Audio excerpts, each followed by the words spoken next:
사사 26장 23절로 봉독하겠습니다.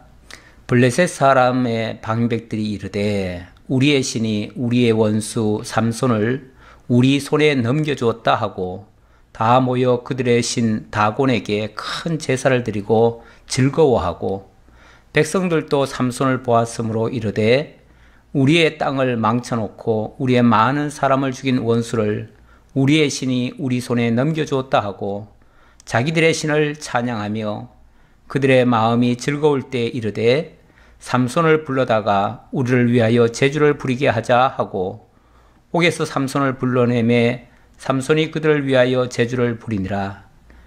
그들이 삼손을 두 기둥 사이에 세웠더니 삼손이 자기 손을 붙든 소년에게 이르되 나에게 이 집을 버틴 기둥을 찾아 그것을 의지하게 하라 하니라. 우선 26절까지 봉독해 드렸습니다. 지난번 삼손 사사가 가사로 내려가서 그곳에 있는 들릴라라 이름하는 여인을 사랑했다고 합니다. 그리고 그 여인과 함께 지내면서 블레셋 사람들에게 어찌 보면 적진에 가서 미끼를 놓은 셈이죠.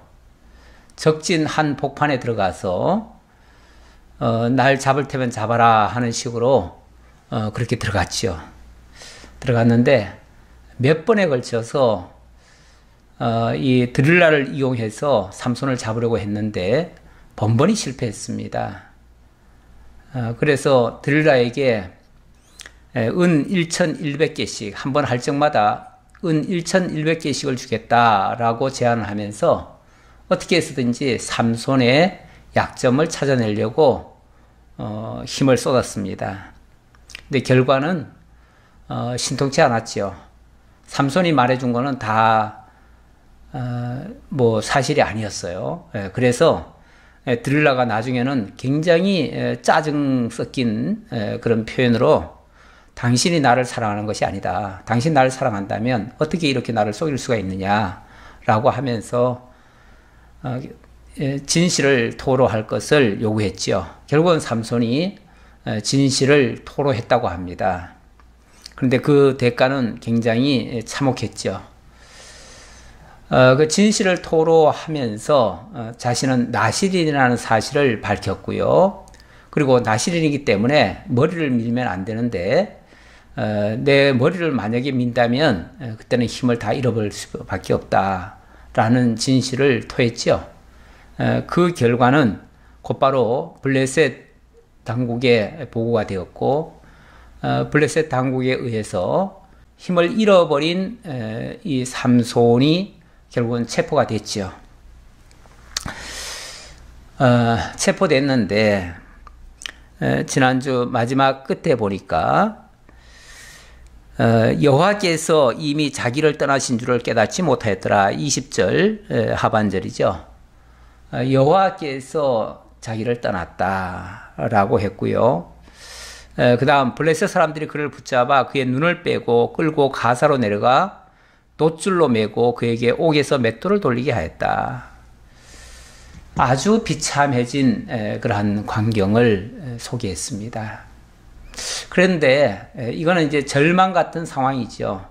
그런데 여기에 소망 같은 말씀이 또 있었죠. 마지막 끝부분 22절에 그의 머리털이 밀린 후에 다시 자라기 시작하니라. 머리털이 다시 자라기 시작했다.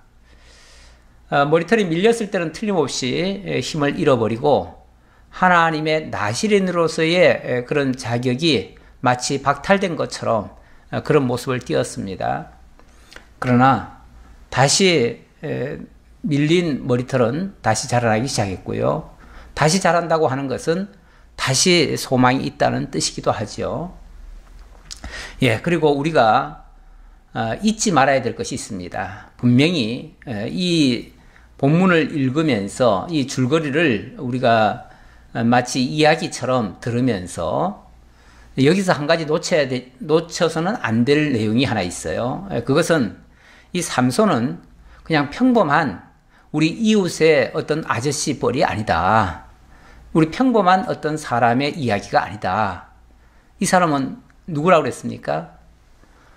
태어나기 전부터 하나님께서 그의 아버지죠. 아버지 마노아를 통해서 이 아이는 어떤 아이가 될 것인가를 예고를 받았죠. 이 아이는 나면서부터 죽을 때까지 하나님께 바쳐진 나실인이라고 그랬습니다. 나실인. 하나님께 바쳐진 자라는 뜻이죠. 바쳐졌는데 일부분 어떤 사역에 대해서만 바쳐진 것이 아니고 그의 전 생애가 바쳐진 자예요. 그래서 그의 태어남에서부터 출발해서 그가 죽을 때까지 그의 모든 일거수일투족은 하나님의 허락 없이는 되는 것이 아무것도 없습니다. 따라서 지금 이 삼손이 몇 가지 좀 기이한 행적들을 보였잖아요. 여인을 사랑해서 심지어는 기생집에도 갔었고요. 또 지금은 들릴라에게 빠져가지고 마치 그 사랑하다가 연애하다가 마치 패가망신 당하는 것 같은 그런 모습을 띠기도 합니다. 근데 지난번 그 기생집에 갔던 것도 그렇고요. 또 그 여인을 사랑해서 결혼하겠다고 한 것도 그렇고요. 몇 번 그런 일이 있었지만 지금 벌써 한 3차례 여기 언뜻 떠오르는 것이 한 3차례 되는 것 같은데 여자 문제로. 그런데 다 비정상이죠. 어찌 보면 다 비정상인데 그 비정상적인 행동들이 어찌 보면 하나님께서 이스라엘의 대적이 된 바로 블레셋을 향한 하나님의 심판에 이루어지기 위한 그러한 저는 그냥 그걸 미끼라고 생각해 봅니다. 어찌 보면 그 블레셋을 유인하고 블레셋 사람들로 하여금 충동이 일어나게 만들고 대적하게 만들고 그래서 그때마다 하나님의 징치가 일어나죠. 하나님의 징치 사건이 일어나요. 그래서 최종적으로 엄청난 피해는 그 블레셋이 있게 되고 그로 말미암아 이스라엘은 그 블레셋의 그 억눌렸던 그런 치하에서 풀려나오는 그런 결과가 맺어지죠. 원래 이 사사라고 하는 역할이 사사의 역할이 구원자죠. 구원자인데 이 사사는 어떤 면에서 왕의 그런 권한을 가지고 있고요. 또 제사장의 그런 권한을 가지고 있습니다. 그래서 막강한 어쩌면 상권을 다 쥐고 있는 듯한 그런 모습이죠. 거기다가 더 나아가서 지금 이 삼손 같은 경우는 지금까지 있었던 그 어떤 사사와는 비교할 수 없는 전혀 다른 측면의 사사이기도 합니다. 그 부분은 바로 이 사람은 나면서부터 나실인이라는 겁니다. 나면서부터 하나님께서 구별하신 자라는 뜻이에요. 물론 다른 사사들도 하나님께서 다 세우신 자고 나름대로 다 구별을 받았겠지요. 하지만 그들은 자기 업무를 하다가 자기 어떤 일을 하다가 하나님께로부터 어느 날 부름을 받아서 어떤 긴급한 상황 속에서 투입이 돼가지고 하나님의 역사를 만들어낸 어찌 보면 징발이 돼서 역할을 한 그런 케이스라고 본다면 이 삼손 같은 경우는 그게 아니고 아예 태어나기 전부터 하나님께서 구별하셨어요. 그리고 아이를 낳을 수 없는 그 마노아의 부인을 통해서 뒤늦게 자녀를 갖게 했고 따라서 하나님이 주신 자녀이기 때문에 이 자녀는 온전히 하나님께 바쳐져야 된다라는 말씀을 처음부터 했어요. 그래서 이 삼손은 처음부터 아예 하나님의 사람으로 구별된 사람이었다. 그리고 바쳐진 사람이었다. 바쳐진 사람이기 때문에 그의 전 생애는 결국 하나님께 바쳐진 삶이었고 하나님의 전적인 인도를 따라 행한 일이었다 그 말입니다. 그래서 어찌 보면 그 블레셋 지역으로 들어가서 그들에게 굉장히 위험에 몇 번 노출이 됐었는데요. 그리고 그 과정에서 여자를 사귄다는 그런 핑계로 들어갔는데 그런 일들이 자의적으로 행동한 것이 아니고 하나님의 영이 그와 함께 하심으로 하나님의 영의 인도를 받아서 그런 일이 이루어졌다는 사실입니다. 따라서 인간적인 그 사사로운 어떤 정 때문에 여자와의 관계를 그렇게 가진 것이 아니고 오히려 하나님께서 이스라엘 민족을 블레셋 치하에서 건져내기 위한 수단으로서 방편으로서 그렇게 사용하셨다라는 걸 잊지 말라 그 말이에요. 그걸 잊지 말고 그리고 본문을 이해하셔야 이것도 단순히 삼손이 뭘 잘못했고 뭘 잘못했기에 이렇게 벌받았다. 그러니까 우리는 이렇게 잘해야 된다. 이런 식의 어떤 윤리 도덕적인 차원에서의 설교가 아니고 또 하나님의 계시적인 측면이 있고 하나님이 이 사건을 통해서 장차 온전한 하나님께 바쳐진 자, 온전히 하나님께 바쳐질 자, 바로 메시아죠. 그 메시아에 대한 어찌 보면 예표적인 사람이라는 것을 오늘 본문을 통해서도 우리에게 증거하고 있다라는 사실을 확인하기 위해서 그래서 이제 이 말을 먼저 서두에 드렸습니다. 자, 계속 내용을 확인해 보지요. 23절. 블레셋 사람의 방백들이 이르되 우리의 신이 우리의 원수 삼손을 우리 손에 넘겨주었다 하고 다 모여 그들의 신 다곤에게 큰 제사를 드리고 즐거워하고. 예, 블레셋 사람들 입장에서는 신났죠. 그동안 20여년간 20년간이죠. 20년 동안 이 삼손 때문에 지배국이면서도 지배를 제대로 하지 못했어요. 뭔가 하려고만 하면 이 삼손에게 걸려가지고 가로막히고 어려움을 겪고 오히려 사건을 한번 어떤 조치를 하려고 하면 엄청난 피해가 돌아왔어요. 그래서 20년 동안 사실은 블레셋이 지배국이면서도 지배국의 그런 지위를 제대로 확보를 못했던 거예요.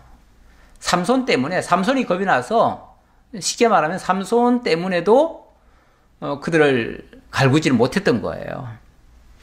그랬는데 드디어 이제 이 삼손을 우리 손에 넘겨주었다.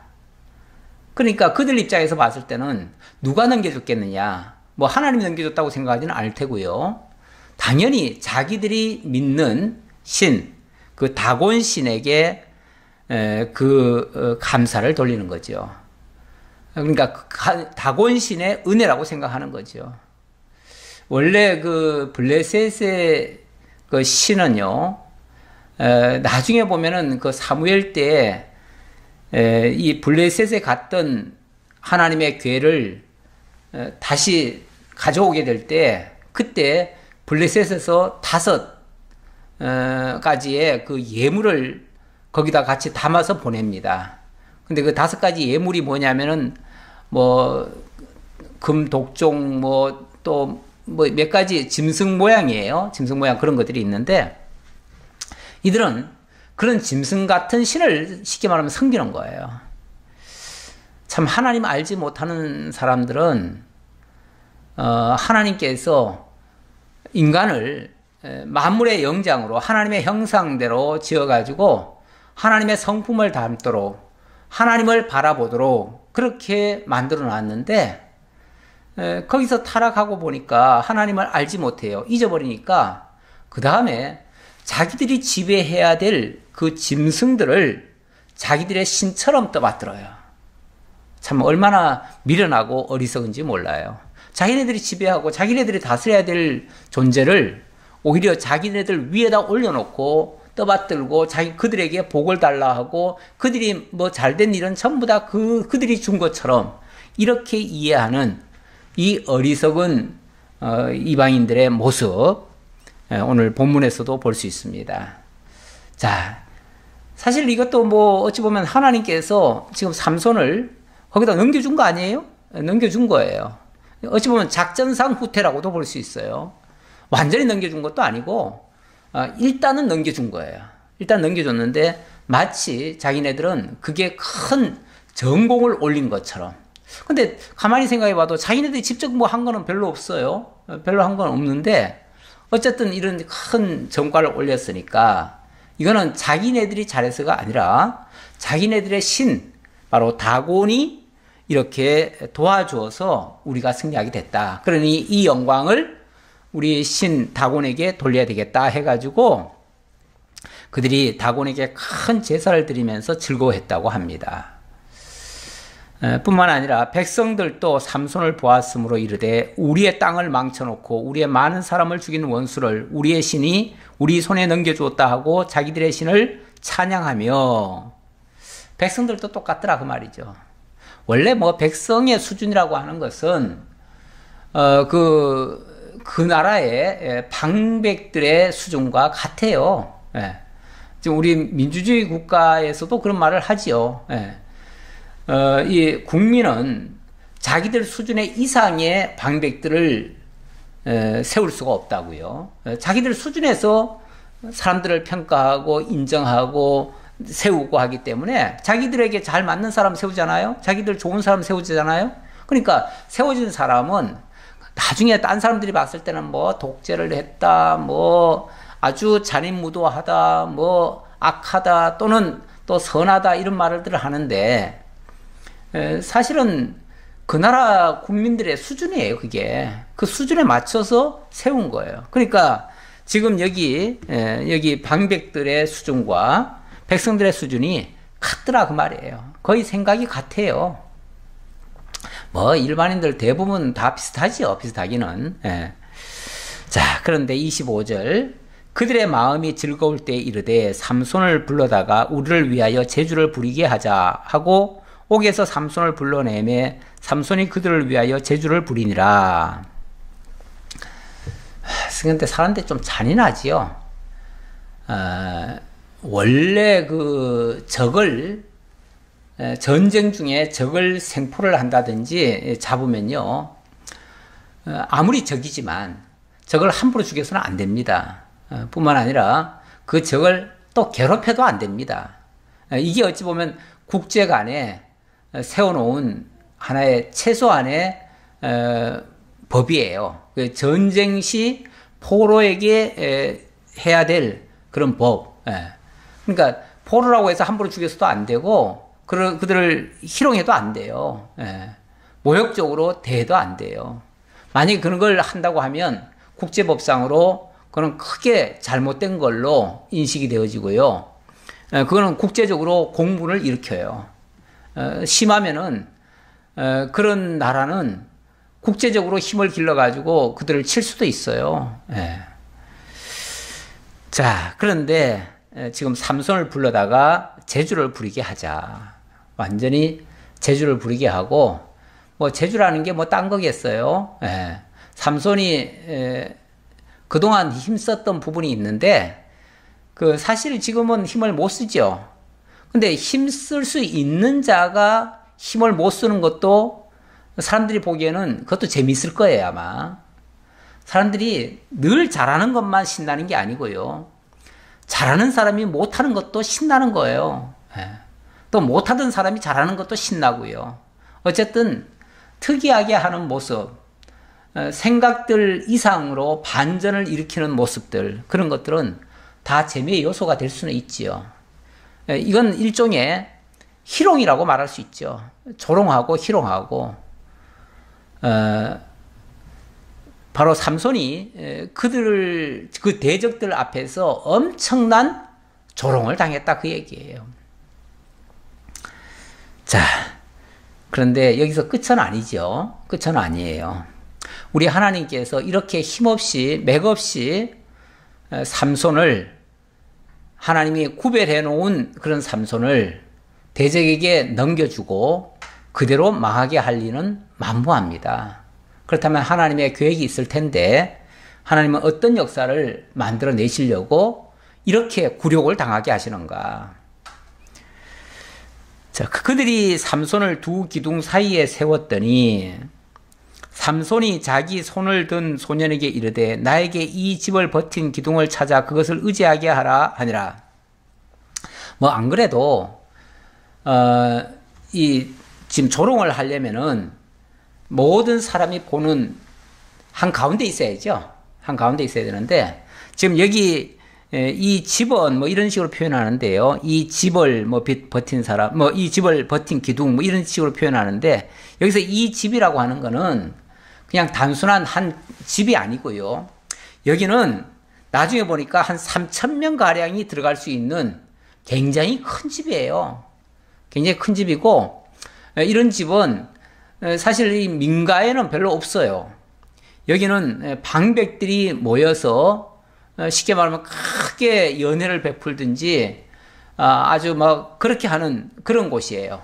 일종의 왕궁 같은 곳이에요. 그러니까 왕궁에도 여러 시설이 있잖아요. 시속 구성물들이 있는데 그 중에 많은 사람들이 모여서 왕이 직접 오고 거기에 그 대신들 방백들이 함께 참가하고 거기에 또 일반인들도 물론 뭐 거기에 선택된 사람들이겠지만 그런 사람들도 수천 명이 함께 모여서 크게 기쁘게 잔치할 때 쓰는 그런 용도의 일종의 왕궁의 부속 건물이다. 이 정도 생각하시면 되겠어요. 근데 이 건물에는 옛날에 집을 크게 짓다 보면 아무래도 그 집을 버팅겨야 할 큰 기둥들이 있어요. 기둥들이 아무래도 한 가운데 기둥도 있고 또 이제 주변으로도 기둥이 있겠죠. 있는데 어쨌든 한 가운데 뭐 다 보게 하려니까 한 가운데로 이제 이 삼손을 데려다 놨지요. 근데 한 가운데 아마 기둥이 2개가 있었던가 봐요. 그러니까 하나 가지고는 약하니까 2개를 놓은 것 같은데 이 2개의 큰 기둥을 놓고 그 사이에다가 삼손을 놓은 겁니다. 자, 그래서 거기다 끌어내 놓으니까 삼손이 거기서 자기 손을 붙들고, 그러니까 앞에서 눈이 뽑혔다 그랬잖아요. 눈이 뽑혔으니까 자기 스스로는 못 걸어가죠. 자기 스스로는 위치가 어딘지도 모르고 어디로 가야 될지 몰라요. 그런데 어떤 사람을 시켜가지고 삼손을 끌고 한 가운데로 가게 했지요. 자, 가게 세워놨더니 삼손이 자기를 데려가는 그 소년에게 이렇게 얘기를 합니다. 삼손이 자기 손을 붙든 소년에게 이르되 나에게 이 집을 버틴 기둥을 찾아 그것을 의지하게 하라 하니라. 이 집에, 이 큰 집에 쉽게 말하면은 이 한 중심되는 중심 기둥이 어디 있느냐. 그 기둥에다가 나를 좀 데려다 세워달라. 그렇게 부탁을 합니다. 뭐 안 그래도 그쪽으로 가려고 한 거죠. 그쪽으로 가려고 했는데 거기가 어딘지를 알려달라 그 말이죠. 쉽게 말하면 지금 옆에 뭐가 있기는 있어도 그게 뭐 중심인지 가축인지 어딘지 알 수가 없잖아요. 알 수가 없는데 이 집 전체를 지탱하고 있는 그 한가운데 있는 그 굉장히 큰 기둥이겠죠. 그 기둥을 알려달라 그런 거죠. 자, 그랬더니 여기가 그 기둥이라고 그렇게 얘기를 했죠. 뭐 그 삼손을 데려온 소년이 삼손의 어떤 의도를 뭐 알았을까요? 알 수가 없죠. 다만 뭐 마지막 적성 같은 한편으로는 참 불쌍해 보이기도 하고 한편으로는 참 아유 네 같은 놈이 이렇게 그동안 우리를 괴롭혔느냐 하고서 모멸감 같은 것으로 아마 그런 희롱하듯이 그렇게 했을 거예요. 제가 마지막 결론에서 그 얘기 하려고 했는데 아무래도 이 부분 조금 설명하고 넘어가야 되는데요. 지금 삼손은 나실인이라고 그랬습니다. 나실인이고 하나님께 태어나면서부터 죽을 때까지 바쳐진 자라고 그랬습니다. 그리고 이스라엘을 구원할 구원자입니다. 이런 사람이 마지막의 모습이 어떻게 보면 좀 비참해 보이는 듯한, 그리고 백성들로부터 조롱을 당하고 모멸을 당하고 또 자기를 이끄는 자에게 지금 엄청난 지금 모멸감을 지금 느끼고 있잖아요.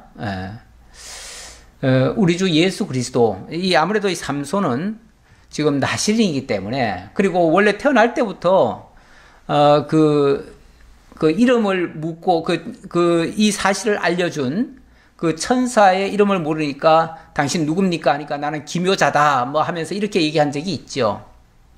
그래서 이 삼손은 그냥 단순한 한 사사가 아니라 장차 그리스도에 대한 예표적인 인물일 수 있다. 제가 서두에 그렇게 말씀드린 적이 있어요. 그랬는데 이 삼손의 그 전 생애를 결론적으로 얘기하면 예수 그리스도의 그 마지막 사역과도 사실은 일맥상통하는 부분이 있습니다. 이 마지막에 지금 대적에게 정말 어이없이 잡히잖아요. 그리고 어이없이 지금 힘을 다 잃어버리고요. 모욕을 당하고 정말 침뱉음을 당하고 조롱을 당하고 희롱을 당하는 그런 모습 보이잖아요. 뭐 여기에 사사 삼손의 모습은 죄가 많은 것 같기도 한데 어쨌든 뭐 여자와의 그런 관계가 있었으니까 좀 죄가 있는 것처럼 보이기는 하지만 냉정하게 말하면은 하나님의 시각에서 봤을 때는 꼭 죄라고 하기도 힘들어요. 왜냐하면 하나님의 뜻을 따라 자기 민족을 구원하기 위한 지금 역사를 한 거니까요.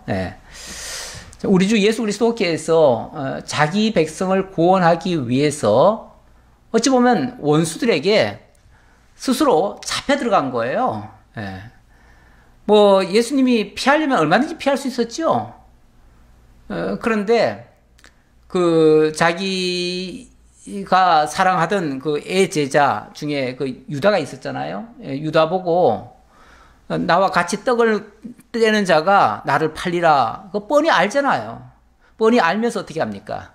네 할 일을 속히 하라 하면서 자기를 신고하라고 얘기하잖아요. 자기 팔으라고 얘기해요. 네 할 일을 속히 행하라.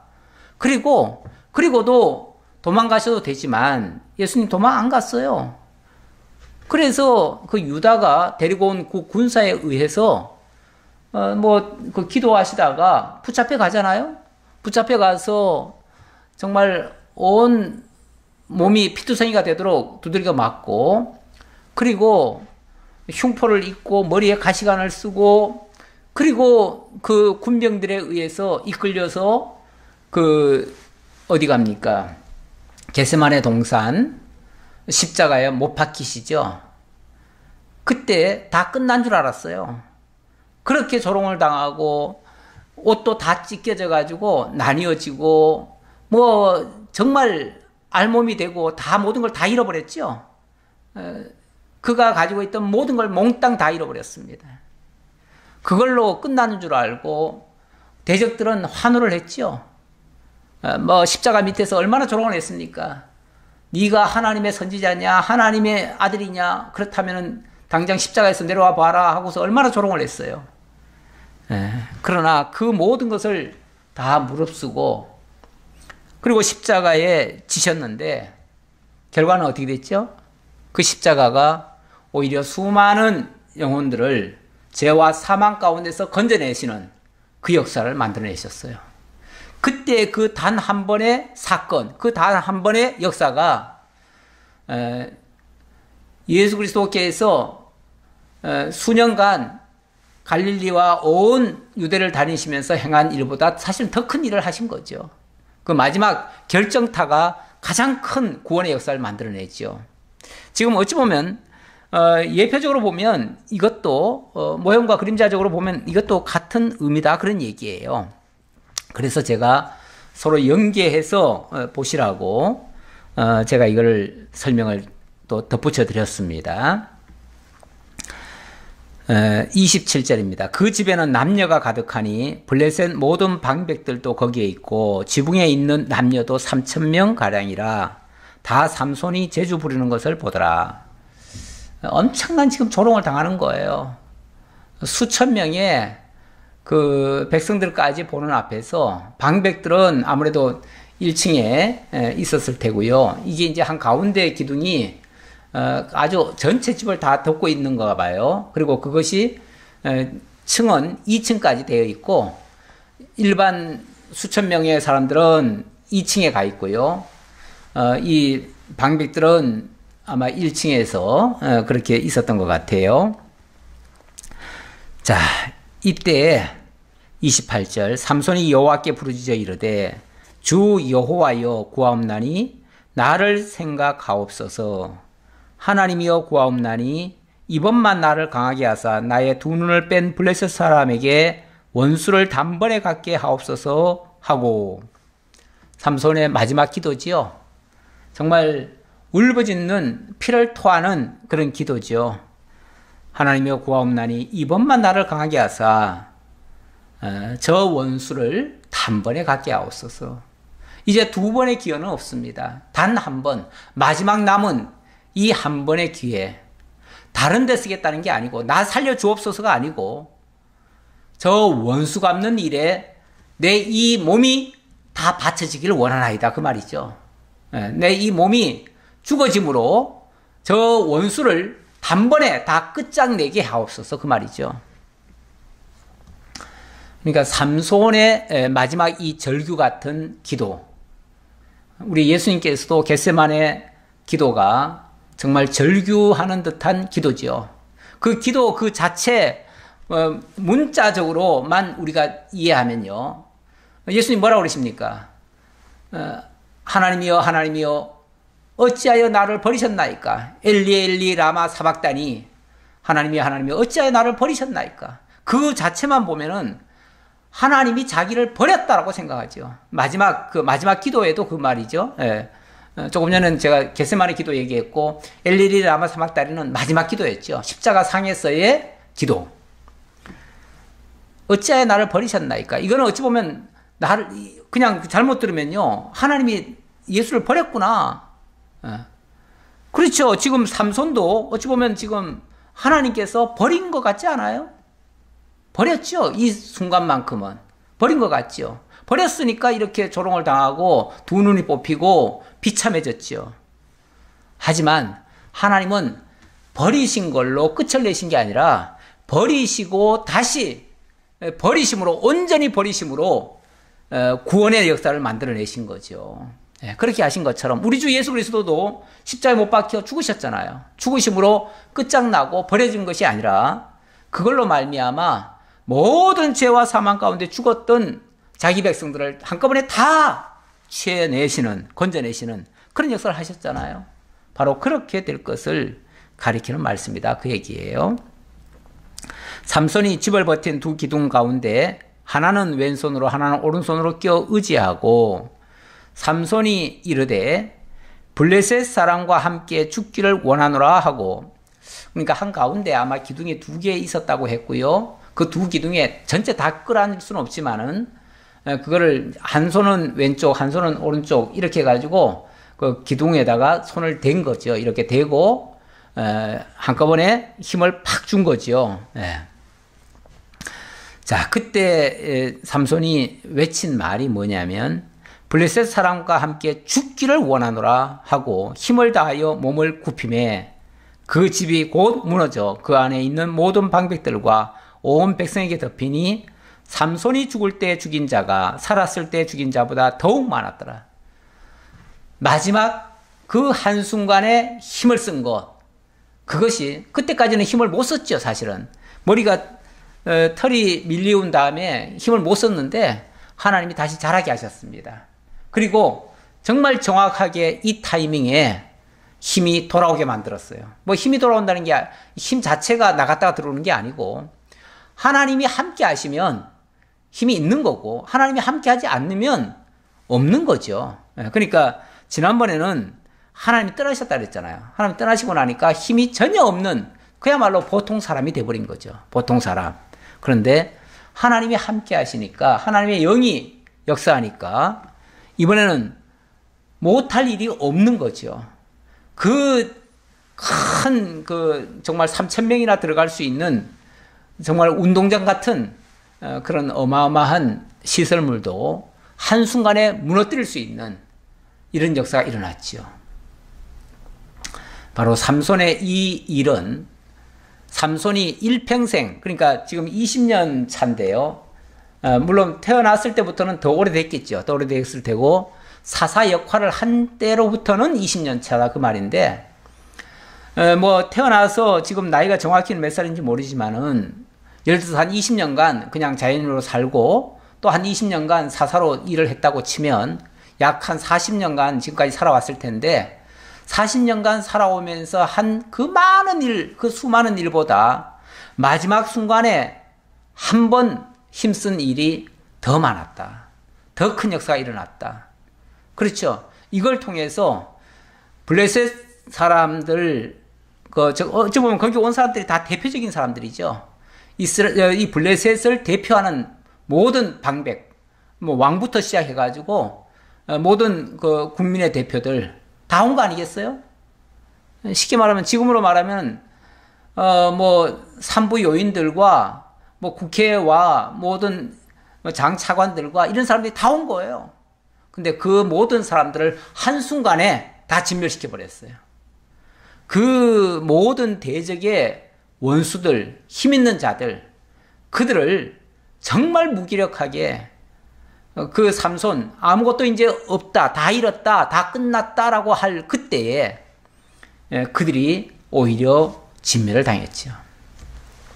예수님의 마지막 한 가지 일, 그게 바로 예수님이 십자가상에서 죽으신 일입니다.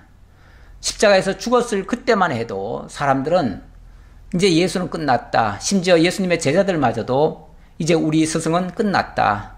이제 우리는 먹거리 찾아서 갈릴리로 가자. 엠마오로 가자. 그러면서 다 고향 찾아서 다 내려갔었어요. 예.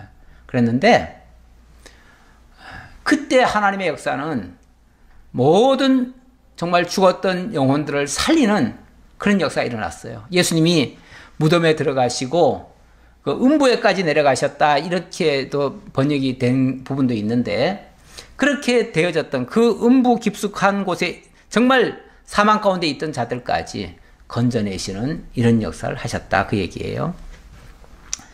이걸 뭐라고 그러냐면 단번의 제사라고 그러죠. 단번의 제사. 히브리서 기자는 예수 그리스도께서 마지막 단 한 번의 제사로 모든 하나님께 드려지는 것을 온전히 마치고 자기 백성들을 온전히 구원해내셨다라고 그 단번의 제사의 위력을 그렇게 소개를 했습니다. 이 삼손의 단번의 역사, 이 삼손의 단 한 번의 역사, 자기도 그렇게 기도를 했습니다. 마지막 저 블레셋 사람과 함께 죽기를 원한다. 그 블레셋 사람과 함께 죽음으로써 자기 백성과 함께 일어나는 거예요. 죄에 대해서 죽음으로써 의에 대해서 살아나는 거예요. 저 악인을 대신해서 죽음으로써 정말 하나님에 대하여 살아나시는 이런 역사가 있는 거예요. 그러니까 우리가 정말 뭐 죽는다라고 하는 것은 어찌 보면 인생에 있어서 필연적인 누구나 다 겪어야 되는 일이지만 그 죽음이 많은 사람을 살리는 씨앗이 된다면, 열매가 된다면 그의 삶은 정말 가치 있는 삶일 수도 있죠. 그러니까 그의 죽음도 가치 있는 죽음이 될 수 있죠. 죽음으로써 인생은 끝나는 존재는 아닙니다. 아벨은 죽었으나 그의 믿음이 말하고 있다, 뭐 이런 식으로도 표현을 하고 있는데, 그러한 믿음을 가진 자는 사실은 죽어도 죽은 게 아닙니다. 그의 정신과 사상, 그의 믿음은 영원히 남아서 그대로 역사하고 있고, 물론 그의 영은 실제로 살아있고요. 그래서 하나님 앞에서 역사하고 있고, 살아있는 자들에게도 아직까지 이 말씀을 들어야 될 자들에게도 엄청난 영향을 미치고 있다, 그런 의미겠죠. 자, 그래서 이 삼손의 마지막 역사는 그가 일평생 살아있을 때 한 것보다도 더욱 많았더라 그랬습니다. 자, 그의 형제와 아버지의 온 집이 다 내려가서 그의 시체를 가지고 올라가서 소라와 에스다올 사이 그의 아버지 마노아의 장지에 장사하니라. 삼손이 이스라엘의 사사로 20년 동안 지냈더라. 이렇게 해서 삼손의 일대기는 끝이 났습니다. 이걸 만약에 윤리 도덕적인 차원에서 보면 참 삼손은 부끄러운 삶이었지요. 왜냐하면 일평생 살면서 다른 업적을 소개한 게 아니라 세 명의 여자들에게 빠져가지고 적진을 드나들면서 이상한 행동하다가 공경에 처하고 그것 때문에 어려움을 겪고 마침내는 두 눈이 뽑히고 그리고 비참하게 비참한 죽음이라고 하는 여기에 도달했으니까요. 근데 이걸 이제 영적으로 보게 되면 이거는 철저한 하나님의 계획과 의도 속에서 일어난 일이었고 이 삼손의 일거수일투족은 하나님의 뜻을 이루는 자기 백성을 구원하시려는 하나님의 섭리에 의한 역사임을 알게 됐고요. 어떤 면에서 도저히 인간적으로는 순종할 수 없는 것을 하나님은 명하셨고 삼손은 거기에 순종한 사람이에요.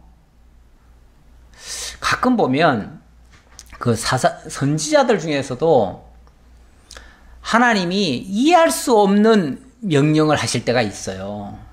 예를 들면 호세아를 한번 볼까요? 호세아를 한번 보면 호세아는 원래 호세아가 제사장 가문인가 그럴 거예요. 그런데 이 사람을 하나님이 부르시면서 이 사람에게 뭐라고 그러냐면은 창녀로 살던 여인 고멜이라고 하는 여자를 찾아서 그와 함께 살으라는 거예요. 이해할 수가 없잖아요.